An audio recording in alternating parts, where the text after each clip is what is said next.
Olá, olá, titio Rômulo na área e o assunto ainda é pontuação no passo a passo. Regra importante: a vírgula será utilizada para separar funções sintáticas repetidas. A vírgula será utilizada para separar funções sintáticas repetidas. Com o titio: Pedro, Hugo, João, Tiago, Rafael saíram. Pergunto a você, isso aqui é sujeito simples ou sujeito composto? Eu tenho sujeito composto. Eu sei que o sujeito é composto porque eu tenho aqui a presença de vários núcleos. Para eu separar a função sintática repetida de núcleo do sujeito, eu vou usar a bendita da vírgula. Então, como é que fica? Pedro, vírgula, Hugo, vírgula, João, vírgula, Tiago, opa, esse é o último. O que eu ponho? Ponho vírgula? Ponho E? Tanto faz. Você não é obrigado a utilizar conjunção aditiva para isolar o último item da enumeração, não. Pode ser vírgula ou pode ser E. Na oralidade, é bom você usar o E para a pessoa prever que aquele é o último. Na escrita, ela já está lendo, vendo que acabou ali. Então, pode ser vírgula ou E. E se fosse frase negativa, poderia ser vírgula, E, poderia ser ou, poderia ser nem. Você tem várias opções para isolar o último. Então, vírgula ou E. Foi ou não foi? Saíram. Aqui eu emprego o ponto final. Estamos juntos? Continuando. Comprei patins, rede, bola, bicicleta, etc. Quem praticou a ação de comprar? Eu. O que recebeu sofreu a ação de ser comprado? Patins, rede, bola, bicicleta, etc. Praticou a ação na voz ativa, eu chamo de sujeito. Aquilo que recebe ação, em geral, eu chamo de objeto, objeto, objeto. Não tem preposição. Objeto direto, direto, direto, direto.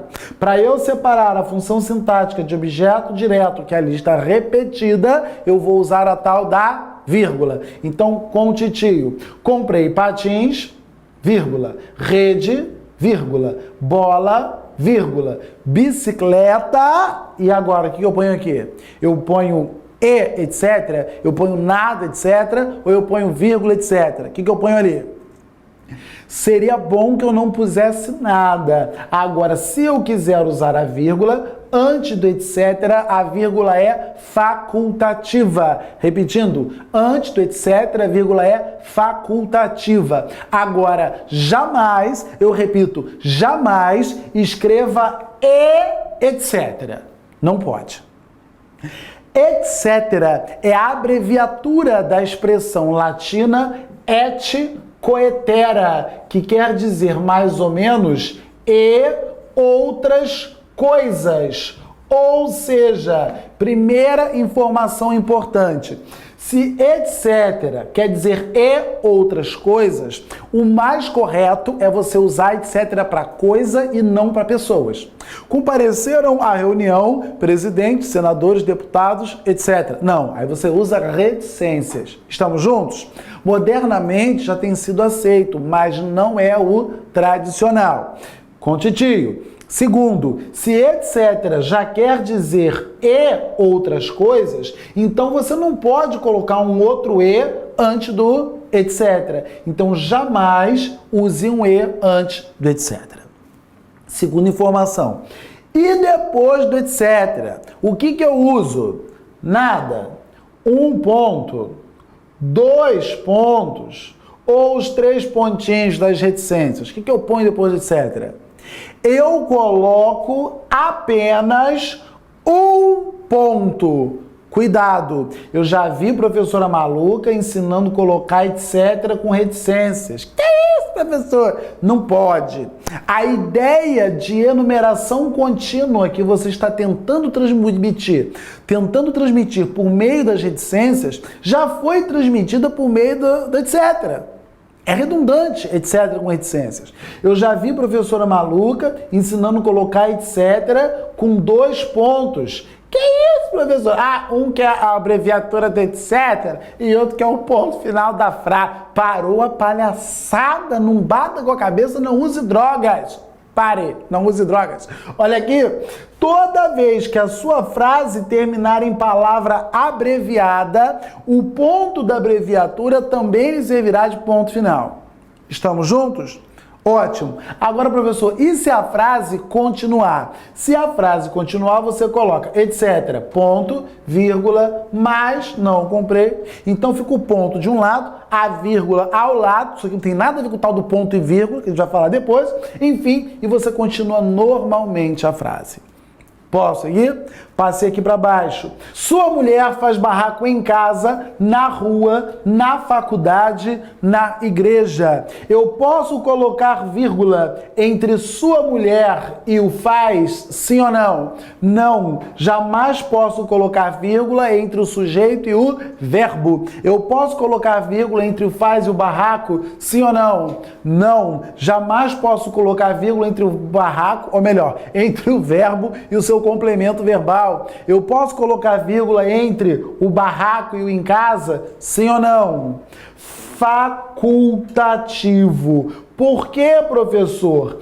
Em casa é um adjunto adverbial. Regra, adjunto adverbial deslocado, a vírgula é o quê? Obrigatória. Adjunto adverbial depois da família. A vírgula passou a ser o quê? Facultativa. Na rua, outro adjunto adverbial de lugar. Na faculdade, outro adjunto adverbial de lugar. Na igreja, outro adjunto adverbial de lugar. Para eu separar a função sintática repetida, que é de adjunto a adverbial, eu vou usar a tal da vírgula. Com o titio, no passo a passo. Pergunto, as vírgulas após a palavra casa e após a palavra barraco cumprem a mesma função no enunciado? Sim ou não? Não cumprem. A vírgula após a palavra barraco é uma vírgula facultativa motivada pela posição do adjunto.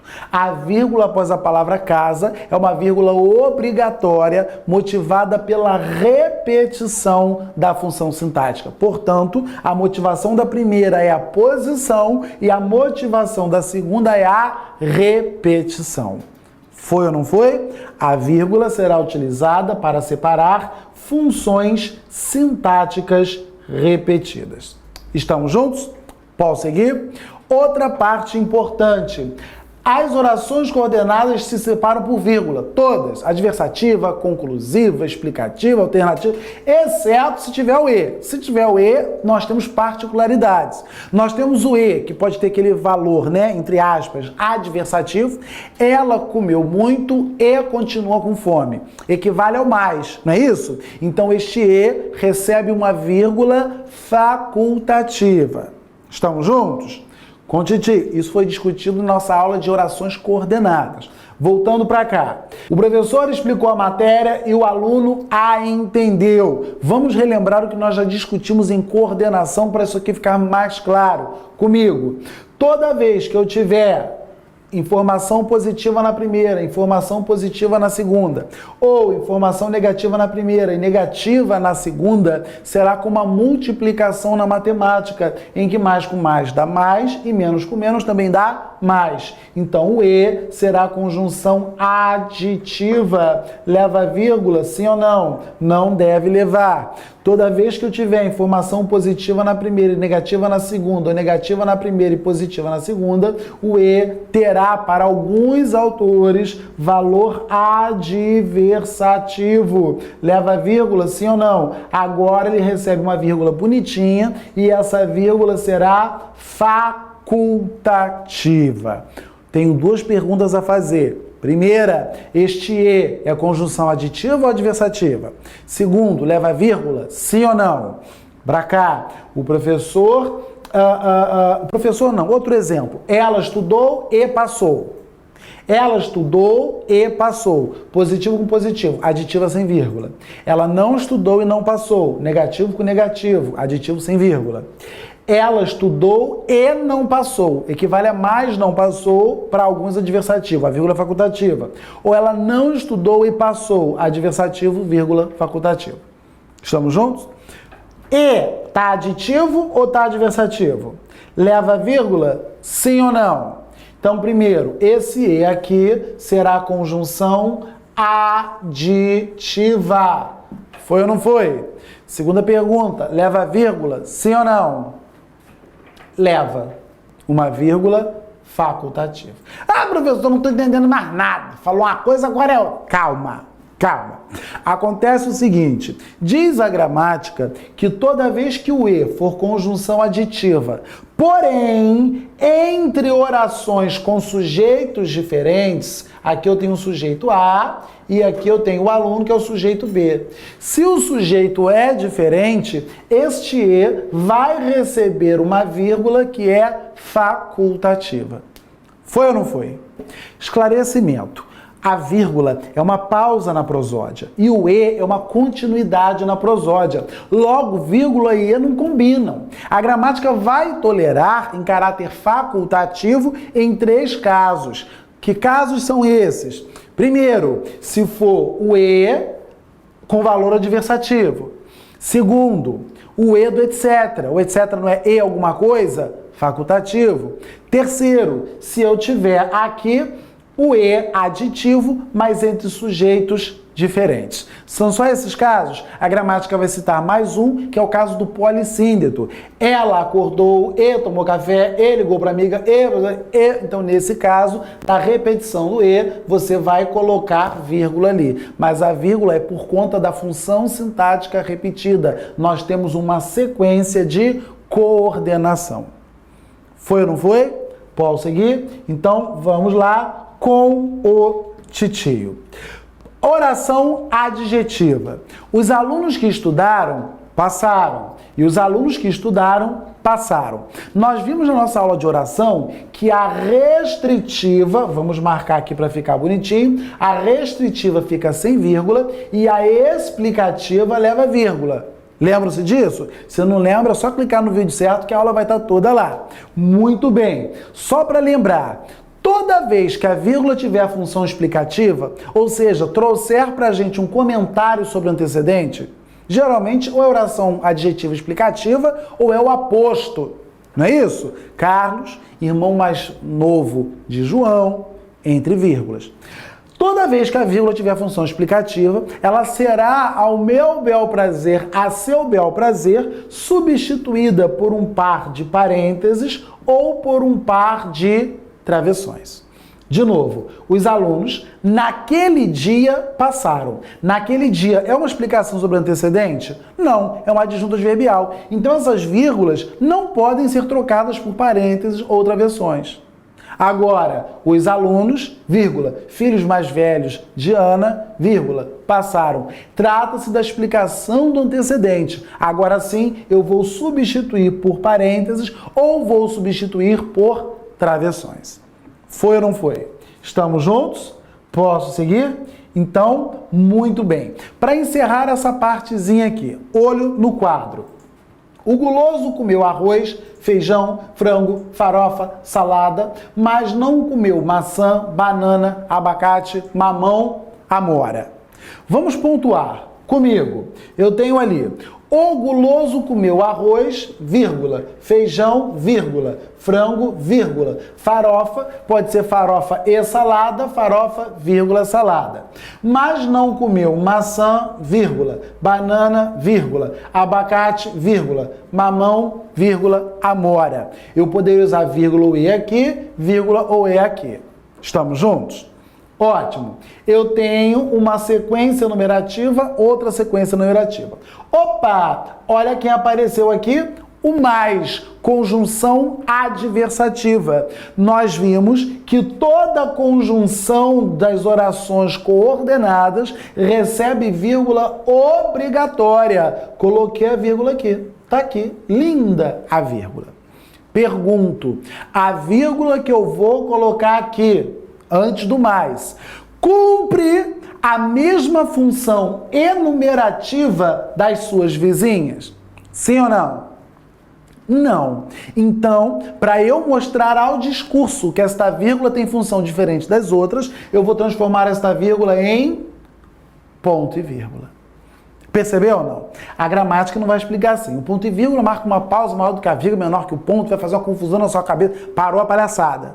Quando é que eu uso ponto e vírgula? Eu tenho a primeira oração, eu tenho a segunda oração. Aqui no meio exigiram vírgula. Vai ser vírgula. Ah, não, mas já tinha vírgula nessa. Ou já tinha vírgula nessa. Então esse meio vai virar o quê? Ponto e vírgula, porque o ponto e vírgula será utilizado para separar trechos que já foram internamente virgulados. Estamos juntos? Eu uso ponto e vírgula para isso, eu uso ponto e vírgula se a oração coordenada for muito longa, e eu uso ponto e vírgula também para enumeração com um abaixo do outro. Comeu arroz, feijão, farofa, frango, então eu tenho ali os dois pontos, vou colocar ponto e vírgula, ponto e vírgula, ponto e vírgula, e no final eu termino com ponto. Um ao lado do outro, o natural é isolar com vírgula. Um abaixo do outro, eu separo com ponto e vírgula. Foi ou não foi? Posso seguir? Esse foi um pouco longo, né? Aguardo você em nosso próximo vídeo e um grande abraço. Até lá!